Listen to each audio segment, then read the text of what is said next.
kelola uang itu harus sadis.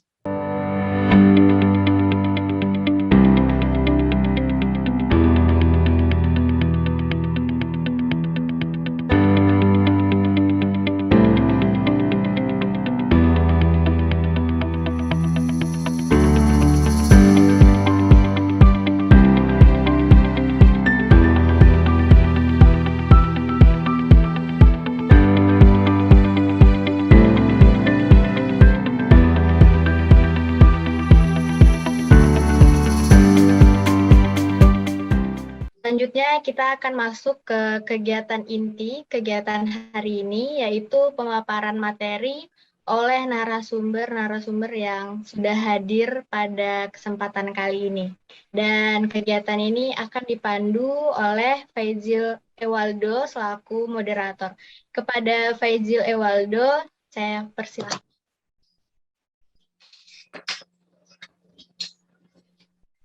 Terima kasih kepada Kakak MC, Kak Hanifah Setianingrum yang telah memberikan kesempatannya kepada saya.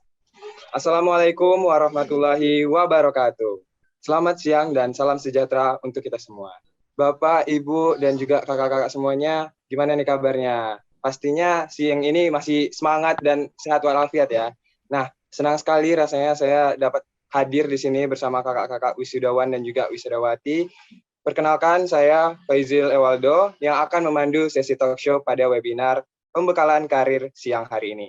Nah, dalam siang hari ini, sesi talk show kita akan membahas tentang pembekalan karir memasuki dunia kerja dan berbicara tentang pembekalan karir nih ya, kakak-kakak semuanya. Tentunya setiap individu ini memiliki harapan gitu ya, ingin bekerja sesuai dengan bidang yang ditekuninya atau sesuai dengan passion-nya.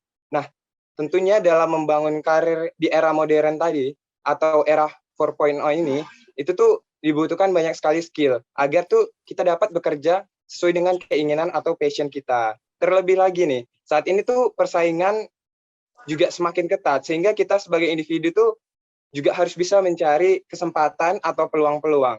Namun untuk dalam kenyataannya itu mencapai karir yang kita idamkan atau kita harapkan itu tuh masih bingung tahapannya untuk menyusun planning itu seperti apa aja agar sesuai dengan yang kita inginkan atau kita harapkan seperti itu. Nah, pertanyaannya adalah faktor apa aja nih yang dapat menunjang karir kita setelah lulus menjadi mahasiswa? Kemudian tips dan trik apa saja yang harus dilakukan oleh mahasiswa yang baru lulus di Politeknik Negeri Batam tentunya. Nah, pada kesempatan kali ini semua hal itu akan dibahas oleh narasumber kita yang sudah hadir pada ruangan meeting Zoom hari ini. Untuk narasumber yang pertama itu ada Bapak Sumantri SEMM CBC, CRBC, CRBD, AEPP, AWP, QWP. Halo Pak, mungkin Bapak boleh ada kata sambutannya sedikit Pak? Halo, selamat siang. Ya, gimana Pak kabarnya? Baik Pak? Hari ini luar biasa baik. Oke, terima kasih. Selamat siang semuanya. Beliau merupakan seorang senior banker dan juga dosen sekaligus mentor strategi keuangan. Benar ya Pak ya? Ya. Benar. Nah, beliau juga banyak nih meraih prestasi-prestasi. Nah, prestasi yang sudah diraih beliau yang pertama itu ada The Most Strategic CEO tahun 2015 dan juga The Most Intellectual CEO tahun 2016 yang diberikan oleh Economic Review Magazine dan Rural Bank CEO. Selanjutnya prestasi yang ketiga yaitu ada Go Green Social Responsibility diraih tahun 2021 oleh Bapak Sumantri yang diberikan oleh Mayor Batam gitu ya Pak ya. Yang diberikan benar ya Pak oleh ya? Wali Kota Batam, benar. Oh, Wali Kota Batam. Ya. Siap. Oke. Nah, selanjutnya narasumber kita hari ini udah hadir di hadapan kita dan nanti pada sesi talk show kali ini akan dibagi dua sesi. Yang pertama ada sesi pemaparan materi dari masing-masing narasumber dan diberikan waktu selama 30 menit. Selanjutnya ada sesi kedua, kita akan melaksanakan sesi kedua ini dengan cara diskusi dan juga tanya jawab bersama narasumber selama 30 menit. Dan untuk kakak-kakak yang ingin bertanya nanti bisa mengaktifkan fitur raise hand-nya dan langsung menghidupkan kamera dan juga open mikrofonnya. Baiklah, langsung saja kita mendengarkan pemaparan materi dari Bapak Sumantri selaku narasumber kita yang pertama. Kepada Bapak Sumantri, disilakan Pak. Oke, terima kasih. Salam kenal semuanya. Saya Sumantri, terima kasih kesempatan yang diberikan baik dari Politeknik Pak Muhammad Jainuddin, terima kasih Pak, salam kenal, dan juga dari Ketua Alumni abang saya, Mas Pendi, atas kesempatan yang diberikan pada saya hari ini. Adik-adik sekalian, mungkin kita bawa dengan santai saja. Mungkin kita hari ini akan mendiskusikan cerdas kelola uang, hindari defisit keuangan. Jadi seperti yang kita ketahui bahwa di dalam masa pandemi ini kelola uang merupakan satu hal yang sangat penting, sehingga kita itu tidak terjerat di hutang maupun kita itu tidak mengalami yang namanya defisit keuangan. Oke, karena tadi Mas Pendi sudah berbuka dengan pantun, saya akan coba membalasnya. Naik Grab menuju pasar mitra, mampir sebentar makan prata, satukan tekad teruslah berkarya, tingkatkan talenta untuk Indonesia Jaya. Oke, seperti yang kita ketahui bahwa kita harus punya soft skill untuk kelola uang. Mungkin kita juga harus pahami bahwa di dalam siklus kehidupan kita itu tidak terlepas dari perjalanan hidup kita dari masa sekolah, masa produktif, dan masa tua atau masa pensiun kita. Mungkin adik-adik sekalian sekarang ini sudah masih pada umur 20-an, yaitu pada masa yang sangat produktif, di mana dengan kita lepas dari status kita sebagai mahasiswa, otomatis kita akan menjadi seorang tenaga kerja atau mungkin kita akan menjadi seorang alumni dari Politeknik Batam. Jadi di dalam siklus kehidupan kita itu tidak lepas dari yang siklus satu lagi yang namanya siklus kehidupan finansial kita. Di dalam siklus finansial ini saya memberikan ilustrasi bahwa kita itu dari masa sekolah sampai umur 20, masa kita di kuliah, kita itu akan masuk di dunia pekerjaan, di mana dengan aktivitas penuh kita di dalam dunia pekerjaan itu, keuangan kita itu akan mengalami peningkatan. Sehingga pada saat nanti kita memasuki masa tua, itu cenderung akan mengalami decline. Sehingga teman-teman perlu sikapi dengan baik tata cara kita itu dalam kelola uang dengan baik dan benar. Di mana di dalam siklus kehidupan kita, sebenarnya untuk siklus keuangan kita itu bisa dibagi menjadi 3 tahapan. Yaitu pada saat kita umur 20 sampai 40 tahun, kita itu harus bisa untuk mengumpulkan kekayaan sebanyak-banyaknya. Oke, dan yang kedua, pada saat kita umur 40 sampai 55, itu sebenarnya masa kita melipat gandakan kekayaan yang kita punya. Dan pada saat 55 ke atas, kita itu harus siap-siap untuk melakukan distribusi kekayaan. Adik-adik semua, kekayaan yang saya maksud dalam hal ini bukan serta-merta kekayaan dalam hal keuangan, uang murni ya. Tapi kekayaan itu adalah kekayaan intelektual, kekayaan kreasi, kekayaan semuanya, kompetensi yang kita miliki. Jadi memang tahapan itu harus kita capai di dalam masa siklus kehidupan kita. Jadi kalau misalnya adik-adik sekalian sekarang itu misalnya di umur 20 sampai 25, itu adalah satu masa yang kita itu harus terus belajar dan meningkatkan kompetensi. Di mana pada tahap berikutnya yaitu pada saat kita berumur 35 sampai 45, kita tetap harus belajar juga dan kita itu harus memperbanyak relasi.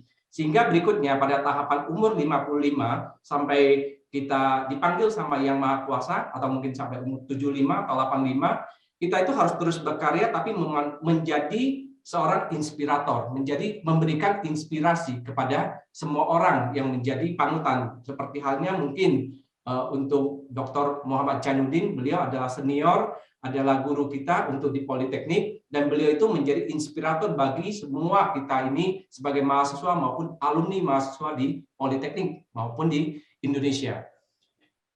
Oke, berikutnya kalau misalnya kita lihat nih, bagaimana cara kita itu bisa kelola uang. Karena sesungguhnya kelola uang itu adalah sangat mudah. Di mana di dalam usia kita itu bisa menemukan beberapa kesalahan kita itu dalam kelola uang. Misalnya pada saat umur 5 sampai 10 tahun itu kita tidak diajarkan belajar untuk menabung. Dan juga untuk umur 11 sampai 20, kita itu juga tidak belajar cara kelola uang dan kita cenderung hidup mengikuti gengsi. Sesungguhnya hidup itu murah, tapi gengsi itulah yang membuat kita mahal. Oke, usia 21 sampai 30, kita itu juga tidak berupaya fokus untuk mencari yang namanya passive income. sehingga kita itu menghabiskan semua energi dan umur kita itu untuk menukarkan uang itu sebagai pengganti nafkah kehidupan kita.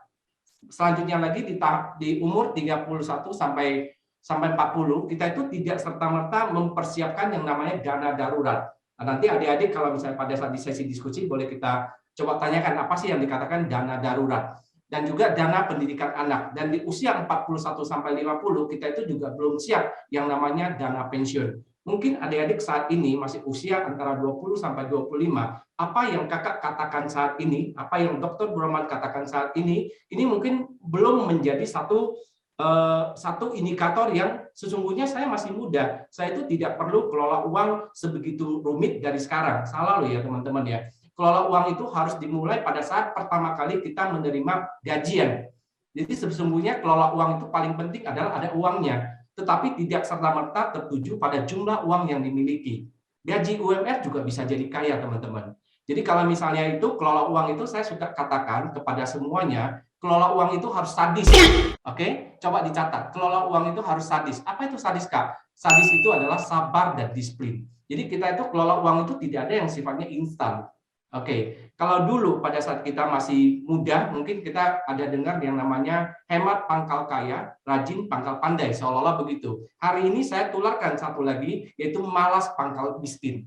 Jadi kalau misalnya kita malas dalam berkarya, kemiskinan akan menjadi momok dan akan mengikuti kita selamanya. Jadi malas pangkal miskin, kaya itu adalah pilihan, setiap orang berhak untuk memilih menjadi kaya. Jadi apa yang menjadi pilihan adik-adik untuk masa depan Anda? Hal ini mungkin harus kita perjelas dan menjadi indikator di dalam kehidupan, siklus kehidupan kita ke depan. Oke, pada kesempatan ini juga saya mau memperkenalkan, ini kedua kali saya bicara, konsep kelola uang 8M. 8M ini adalah konsep keuangan yang saya dapatkan dari tahun 2004 sampai dengan saat ini. Moga-moga ini akan saya tuliskan dalam bentuk buku dan lebih berguna buat semua orang. Pertama adalah mempelajari. Jadi tidak ada yang namanya konsep keuangan yang tidak ada dimulai dengan mempelajari. Jadi belajar sangat penting. Mungkin sebentar lagi akan diwisuda, tapi itu hanya menjadi tahap dasar atau satu pintu tahapan yang adik-adik capai sekarang ini. Tetap harus belajar. Saya kenal dengan Mas Pendi pada saat kami sama-sama lagi kuliah S3. Jadi sama-sama kami juga menuntut ilmu sampai terakhirnya. Oke. Yang kedua adalah menguntungkan peluang etis. Yang ketiga menabung uang dan waktu. Menabung uang dan waktu. Jadi menabung itu bukan hanya uang, ada waktu yang bisa kita tabung juga adik-adik sekalian. Meminjam sumber daya. Jadi meminjam itu juga bukan hanya meminjam uang ke bank, tapi meminjam itu adalah meminjam sumber daya yang saya maksud. Berikutnya memproteksi jiwa, kesehatan dan kekayaan. Berikutnya lagi menginvestasikan aset alokasi, menimbun kekayaan adik-adik semua. Jadi bukan tanah aja yang ditimbun loh ya. Jadi kekayaan itu juga bisa ditimbun. Itu tadi di siklus kan ada ya, melipat gandakan kekayaan. Dan yang terakhir itu adalah memberi dengan ikhlas. Jadi manusia itu diciptakan untuk membantu manusia lain. Manusia itu diciptakan untuk saling membantu manusia lain. Jadi hal yang sangat penting buat kita sebagai manusia adalah kita itu harus siap dan dengan tulus untuk saling memberi secara ikhlas. Mungkin seperti itu adik-adik. Berikutnya, kalau saya jabarkan lagi dalam diagram, mungkin Bapak Ibu ini kan dari dimensi jurusan yang berbeda-beda, tapi enggak apa-apa, ini bisa dipelajari semua ini. Saya bagi menjadi 8, otomatis ada 8 kuadran yang akan kita pelajari. Kuadran yang pertama tetap bicara tentang kecerdasan finansial, yaitu kita itu harus belajar apa yang dinamai akuntansi, investasi, hukum, dan memahami tentang pasar. Jadi kalau cuma jurusan akuntansi nggak cukup teman-teman. Kalau cuma jurusan hukum nggak cukup. Untuk menjadi seorang yang untuk jurusan marketing yang memahami pasar juga nggak cukup. Begitu juga seorang riset terhadap investor, investasi juga nggak cukup. Multidimensi itu harus multi konsentrasi, harus kita pahami dan kita kuasai. Minimal 4 ini. Dan yang kedua, apa yang dikatakan dengan centralized income, apa yang dikatakan dengan distributed income. Ada income yang tergantung kita sendiri, yaitu biasa saya kasih namanya adalah kuadran karyawan dan kuadran self-employee. Kalau misalnya kita adalah seorang pengusaha, tapi semua pengusaha itu harus kita lakukan dengan sendiri, berarti itu termasuk centralized income. Distributed income itu biasanya adalah investor dan bisnis yang telah bisa berjalan dengan autopilot, di mana bisnisnya jalan sendiri dan pemiliknya jalan-jalan. Begitu enaknya teman-teman kalau misalnya konsep penghasilan itu sanggup dan bisa kita lakukan dengan baik. Yang ketiga yaitu konsep tabungan. Biasanya kalau menurut mindset kita pada umumnya konsep tabungan itu adalah menabung di bank. Itu dulu adik-adik sekalian. Menabung di bank itu dulu. Sekarang itu bisa menabung di bank, menabung emas, menabung saham, menabung reksadana, menabung currency, dan menabung properti. Properti pun bisa ditabung. Jadi mindset kita itu harus dirubah menjadi dimensi yang lebih luas. Berikut lagi adalah kelola hutang. Kelola hutang kita bicara debt repayment strategis dan MBBKM konsep. Apa sih Pak yang dikatakan MBBKM konsep? MBBKM konsep itu adalah saya belajar dari guru saya, Tom Denson Waringin. Beliau mengatakan MBBKM konsep itu adalah menemukan, bergaul, belajar, kerjasama, dan memperkerjakan orang yang sukses di bidangnya yang ingin kita sukses. Jadi harus kita itu take action dari MBBKM yang kita kuasai. Yang kelima, kelola proteksi. Kelola proteksi itu adalah sesungguhnya kita terlahir sebagai manusia yang cuma numpang di dunia ini. Kita itu perlu diproteksi secara jiwa, kesehatan, dan kekayaan yang kita miliki. Yaitu bisa kita lakukan dengan membeli asuransi. Atau mungkin dengan kata lain kita sebut mitigasi resiko. Berikut lagi adalah rahasia investasi. Kita akan kupas tentang guide to investing dan juga aset alokasi. Nextnya adalah konsep menimbun kekayaan. Kita itu bisa mengetahui indikator kekayaan bersih kita berapa, apa yang disebut dengan cash flow kuadran, dan juga bagaimana cara untuk mencapai yang namanya financial freedom. Dan yang terakhir, jangan lupa konsep berbagi, yaitu donasi, zakat, dan warisan. Berbagi itu dalam arti kita itu harus serta-merta memanusiakan manusia yang ada. Oke. Ini adalah konsep, mungkin kalau misalnya ini mau dibahas lebih detail lagi, harus coba kita punya waktu yang lebih panjang. Tapi tidak apa-apa, konsep saya tularkan dulu, biar adik-adik semua nanti bisa lebih mempelajarinya. Berikutnya, saya kasih satu data yang ada di Indonesia. Data di Indonesia menurut survei yang dilakukan oleh OECD, ternyata mayoritas penduduk Indonesia itu tidak siap yang namanya krisis ekonomi. Di mana indikatornya, bisa adik-adik lihat di Indonesia, di poin Indonesia itu sendiri, ada 46% dari total populasi yang ada di Indonesia yang cuma sanggup, maaf teman-teman, adik-adik semua, Bapak Ibu semua, yang cuma sanggup untuk menahan hidup dalam 1 pekan. Setelah 1 pekan, uangnya itu akan habis. Dan ada 18% yang sanggup hidup 1 bulan ke depan. Inilah yang dikatakan dengan dana darurat. Bagaimana caranya untuk menyusun dan menyisihkan yang namanya dana darurat? Nanti mungkin kita bisa diskusi lebih lanjut. Jadi saya hanya ingin memberikan satu indikator, satu pencerminan bahwa data statistik mencerminkan bahwa di Indonesia mampu hidup bertahan hidup di dalam 1 minggu itu cuma 46%. Coba dikalikan dengan 260 juta jiwa penduduk yang ada di Indonesia. Hal itu sangat bahaya buat kita. Jadi hati-hati dalam konsep kelola uang itu benar-benar harus kita pelajari dengan baik dan benar. Oke, berikutnya banyak orang bekerja dan memiliki penghasilan, tetapi orang mengatakan bahwa gaji saya tinggi, berarti saya kaya. Salah ya teman-teman ya. Pada hari ini Dr. Broman mengatakan itu adalah satu persepsi yang keliru bahwa penghasilan menunjukkan bahwa seberapa kayanya dia. Makanya sesungguhnya penghasilan itu hanya merupakan arus kas. Arus kas itu dari setiap bulan dan kita kelola, sedangkan kekayaan itu sendiri adalah berapa banyak surplus pendapatan kurang biaya yang bisa kita simpan, yang bisa kita sisihkan. Itulah yang dikatakan dengan kekayaan.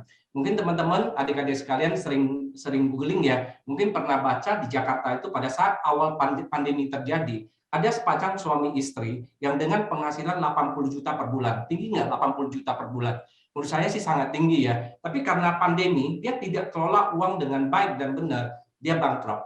Banknya rumahnya ditarik bank, mobilnya juga harus dijual, dan beliau itu tidak mampu untuk melanjutkan kehidupan normal seperti kehidupan yang dia jalani sebelumnya. Jadi gaji 80 juta pun belum menjadi jaminan untuk mencerminkan bahwa orang ini telah memiliki kekayaan yang memadai. Oke, berikutnya lagi cara mudah untuk mengatur kebutuhan hidup. Jadi kalau misalnya teman-teman mungkin biasa mendapatkan ilmu ini adalah dari manajemen waktu. Tapi saya kaitkan manajemen waktu ini, konsep manajemen waktu ini ke teori kebutuhan hidup. Jadi misalnya gini, saya itu bekerja harus dengan menggunakan kacamata. Tiba-tiba kacamata saya itu pecah dan tidak layak lagi untuk dipakai. Sehingga pembelian kacamata saya itu adalah merupakan kebutuhan hidup yang sifatnya penting dan mendesak. Karena kalau misalnya saya tidak membeli kacamata tersebut, saya itu tidak bisa beraktivitas dengan maksimal. Hal yang kedua, penting tapi tidak mendesak. Misalnya saya punya kacamata satu dan saya melihat bahwa di mall itu ada promo bahwa beli kacamata itu dapat diskon, atau saya menemukan satu kacamata yang mungkin saya suka, mungkin warnanya beda atau apa segala macam, itu kita bisa kategorikan penting dan tidak mendesak. Sesungguhnya itu masih bisa kita pending. Hal yang ketiga, kuadran ketiga adalah mendesak tapi tidak penting. Tidak penting tapi mendesak. Hal itu mungkin bisa kita cerminkan, yaitu kondisi kita itu misalnya pada saat matahari melakukan diskon besar-besaran di malam hari, midnight show, misalnya midnight diskon misalnya, beliau itu akan memberikan satu batasan waktu yang harus kita penuhi untuk mendapatkan diskon yang sangat-sangat maksimal. Hal itu bisa kita kategorikan adalah tidak penting dan mendesak. Misalnya sesungguhnya kita tidak mementingkan barang itu, tapi mendesak karena dibatasi dengan batasan waktu. Hal yang keempat, yaitu kuadran keempat, tidak mendesak dan tidak penting. Tidak mendesak dan tidak penting itu adalah kita itu ketertarikan kebutuhan terhadap sesuatu hal yang mungkin tidak penting. Mungkin biasanya ini udah lebih disebut sebagai keinginan hidup. Jadi bukan serta-merta merupakan kebutuhan hidup yang harus kita penuhi pada kondisi normalnya. Oke, jadi mungkin adik-adik juga tidak asing dengan rumus fisika ini, yaitu S sama dengan W per F. S-nya itu adalah perubahan, W-nya itu adalah usaha, F itu adalah gaya. Jadi teman-teman, adik-adik, Bapak Ibu sekalian, sahabat Dr. Broman, jika kita ingin hidup ada perubahan, jangan banyak gaya, tapi perbanyak usaha. Jadi kalau misalnya kita ingin hidup kita itu berubah ke arah yang lebih baik, ya kita hidup jangan gaya-gayaan deh. Seperti yang saya katakan sebelumnya, bahwa sesungguhnya kehidupan itu adalah murah, tetapi yang membuat mahal itu adalah gaya hidup. Oke ya. Berikutnya lagi, mungkin adik-adik sekalian, saya ingin memberikan gambaran. Mungkin adik-adik dari jurusan akuntansi harusnya ada ya di dalam forum ini. Kita itu dalam sisi akuntansi, kita mempelajari yang namanya aset. Rumah itu termasuk aset. Mobil itu termasuk aset. Tetapi di keilmuan investasi, tidak serta-merta barang tersebut jenis apa dikatakan bahwa dia itu aset atau liabilitas. Sekali lagi, konsep di investasi adalah jika aset tersebut mampu mendatangkan uang buat ke saku kita, mendapatkan cash inflow buat kita, itu dikatakan aset. Sedangkan kalau misalnya sesuatu yang memberikan cost cash outflow dari saku kita, itu dikatakan dengan liabilitas. Kalau begitu teman-teman, ada yang bisa bantu jawab saya nggak? Ayo kita coba interaksi, mana tahu nanti dari alumni, dari panitia ada hadiahnya, misalnya seperti begitu. Kalau begitu rumah tinggal kita itu adalah liabilitas atau aset? Ayo. Kalau dikatakan aset, tolong. Bisa dua-duanya, Pak. Gimana? Sorry, Pak Faisal. Dek Faisal. Rumah tinggal itu aset atau liabilitas? Liabilitas, Pak. Liabilitas, bagus. Kenapa liabilitas? Karena mengeluarkan dana. Karena mengeluarkan dana, bagus. Ya. Mas Nanda. Karena rumah tinggal itu di sisi akuntansi, keilmuan akuntansi, itu catat sebagai aset. Jangan pula dicatat liabilitas, nanti disalahin loh, jurnalnya nggak balance lagi. Tapi kalau di sisi investasi yang mampu memberikan cash inflow, rumah itu tidak mampu. Dalam hal adalah rumah tempat tinggal. Di mana rumah tempat tinggal tiap bulan kita harus bayar listrik air, kita harus bayar uang lingkungan, harus bayar biaya maintenance terhadap rumah kita. Jadi dikatakan rumah itu adalah liabilitas. Bagaimana dengan mobil yang disewakan? Ayo, ada yang bisa bantu saya? Aset, Pak. Aset. Kenapa, Mas? Karena menghasilkan uang. Karena menghasilkan uang. Bagaimana dengan anak-anak kita yang di rumah atau adik-adik kita yang di rumah? Apakah mereka termasuk aset atau liabilitas? Anak nih yang di rumah, aset atau liabilitas? Ayo. Bisa keduanya, Pak. Bisa dua-duanya. Bisa dua-duanya ya. Oke, siapa yang jawab Pak. Bisa dua-duanya? Saya, Pak. Muiz. Mas Nanda, wah itu harus dikasih hadiah loh. Bisa dua-duanya, tergantung pola asuh dari orang tuanya. Kalau orang tuanya tiap hari mengikuti keinginan anak itu akan tumbuh menjadi liabilitas kita. Dan sesungguhnya kalau anak itu dikasih pola pikir yang positif dalam hal kelola uang, dia akan tumbuh menjadi aset. Ayo adik-adik semua, kalian mau nantikan sebentar lagi juga masuk ke dunia kerja, dijalanin yang namanya fase kehidupan baru, misalnya seperti itu, untuk menentukan aset atau liabilities diri Anda kalian semua itu, adik-adik semua, itu adalah di tangan kalian sendiri. Jadi terlahir miskin, terlahir jelek, itu bukan salah kita. Tapi kalau hidup kita berakhir dengan miskin atau berakhir dengan kurang mempersona, itu adalah pilihan kita adik-adik semua. Ya, jadi tolong mindset itu harus diluruskan, aset dan liabilitas. Sedikit berbeda ya dengan perkuliahan kita untuk di kelas akuntansi ya. Oke, dicatat saja, tidak apa-apa. Saya juga dosen akuntansi. Oke, berikutnya saya kasih tips. Tips ini juga teman-teman adik-adik sekalian bisa lihat di YouTube saya, yaitu 7 prinsip kelola aset properti buat milenial. Di kali ini saya juga membagikan 7 tips itu tersebut, yaitu pertama, membeli properti itu harus untung pada saat beli. Jadi jangan katakan bahwa saya jual rumah dan saya untung. Salah, kalau menurut saya itu nggak cocok.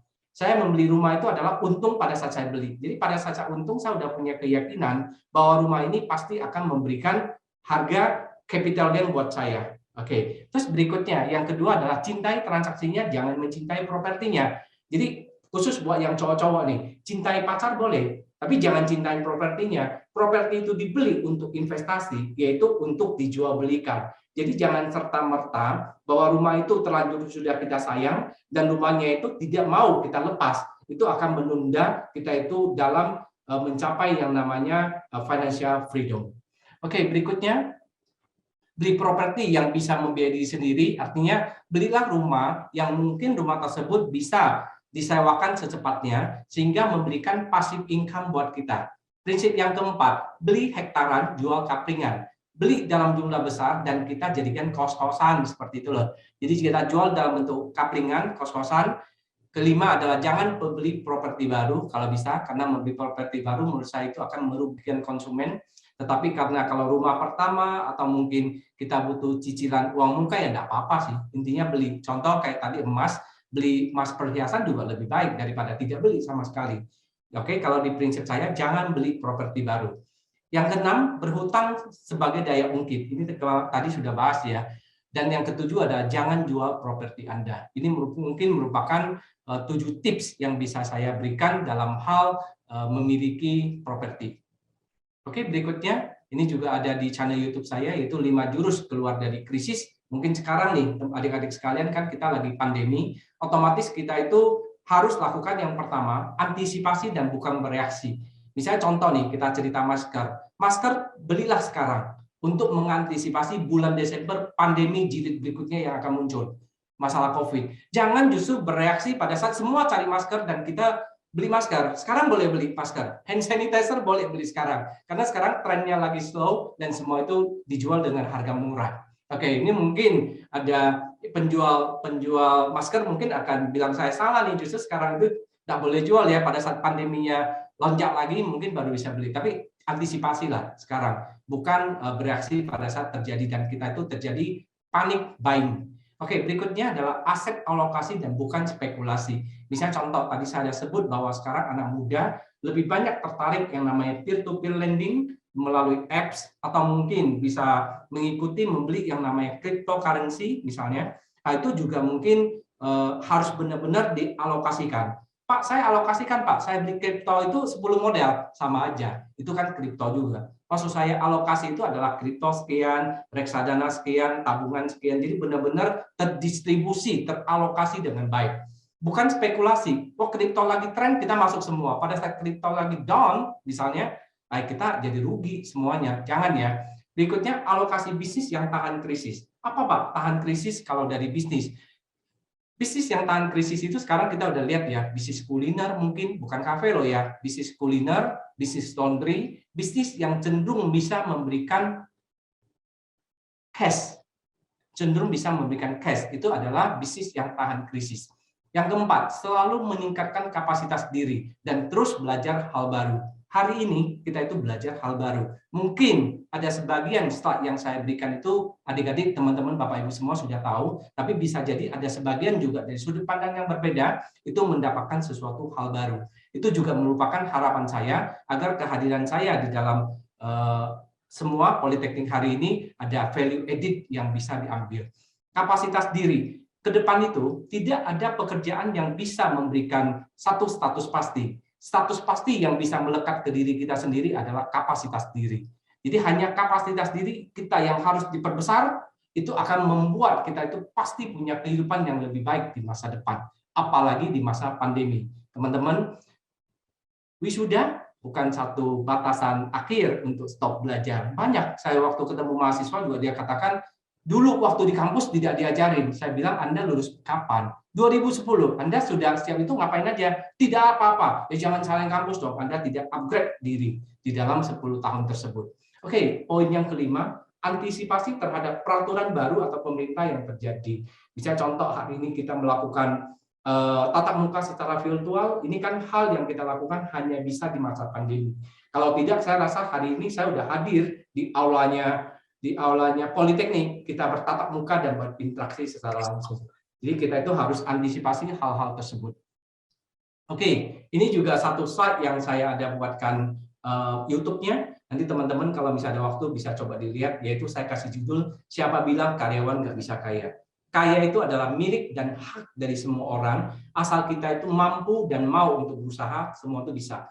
Jadi ada 5 kiat agar karyawan itu bisa kaya. 1, beli dan miliki sebanyak mungkin aset produktif. Mungkin tadi yang kita katakan aset produktif adalah aset yang mampu memberikan cash inflow buat penambahan uang kita. Yang kedua, atur pengeluaran Anda. Pengeluaran yang ideal, saya suka sebut 50, 30, 20. Sekali lagi, atur pengeluaran Anda. Pengeluaran ideal yang saya maksud adalah 50, 30, 20. 50% itu kita alokasikan untuk biaya hidup, 30% itu kita alokasikan untuk cicilan hutang, dan 20% itu kita simpan untuk investasi. Bisa nggak? Coba. Saya sudah mulai mempraktekkan hal ini dari tahun 2004. Memang awalnya itu agak jelimet, tapi kalau misalnya kita bisa lakukan pengelolaan ini dengan baik, yaitu 50, 30, dan 20, akan menjadi seseorang yang lebih bervalue di kemudian hari. Nomor 3, hati-hati dengan hutang. Tadi saya sudah sebutkan, hutang itu ada hutang positif, hutang negatif.